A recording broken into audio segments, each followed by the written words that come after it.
പ്രപഞ്ച സൃഷ്ടിയുടെ അമ്മയാണ് ദുർഗാദേവി. തൃക്കണ്ണുമായി വസിക്കുന്ന ദേവി ഈ പ്രപഞ്ചത്തിൻ്റെ പല കാര്യങ്ങളും ചെയ്യാൻ പല രൂപത്തിലും ഭാവത്തിലും വസിക്കുന്നു. ഭൂതം, ഭാവി, വർത്തമാനം എന്നീ 3 കാര്യങ്ങളും അമ്മ പ്രതിനിധീകരിക്കുന്നു അമ്മയെ മഹാമായയെ. അപ്പോൾ അമ്മയുടെ ഒരു മന്ത്രം ഇന്ന് നമുക്ക് ജപിക്കാം. അതാണ് സർവമംഗള മംഗല്യേ ശിവേ സർവാർത്ഥ സാധിതേ ശരണ്യേ ത്രയംബികേ ഗൗരി നാരായണീ നമോസ്തുതേ. പാർവതി സ്തുതിയാണിത്. ഇനി ഈ മന്ത്രത്തിൻ്റെ അർത്ഥം നമുക്ക് നോക്കാം.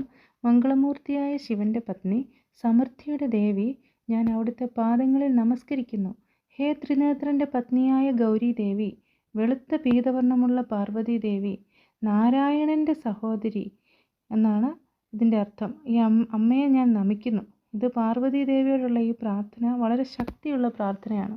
ഇത് നമ്മൾ കുളിച്ച് വ്രതശുദ്ധിയോടു കൂടി ഈ മന്ത്രം 108 തവണ ദിവസവും ചൊല്ലുന്നത് നമ്മുടെ ഉദ്ദേശിച്ച കാര്യങ്ങൾ നടക്കുവാനും അതുകൂടാതെ തന്നെ നമുക്ക് വിദ്യാഭ്യാസത്തിൽ കുട്ടികൾക്ക് നമുക്കൊക്കെ പുരോഗതി ഉണ്ടാകുവാനും പിന്നെ ദേവിയുടെ അനുഗ്രഹം എപ്പോഴും നമുക്ക് ഉണ്ടാകുവാനും നല്ലതാണ്. കൂടാതെ ദുർഗാക്ഷേത്രത്തിലും ശിവക്ഷേത്രത്തിലും പോകുമ്പോൾ ഈ മന്ത്രം ജപിച്ച് പ്രാർത്ഥിക്കുന്ന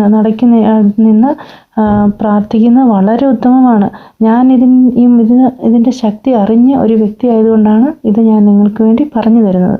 അപ്പോൾ ഒരിക്കൽ കൂടി സർവമംഗള മംഗല്യേ ശിവേ സർവാർത്ഥ സാധിതേ ശരണ്യേ ത്രയംബികേ ദേവി നാരായണീ നമോസ്തുതേ.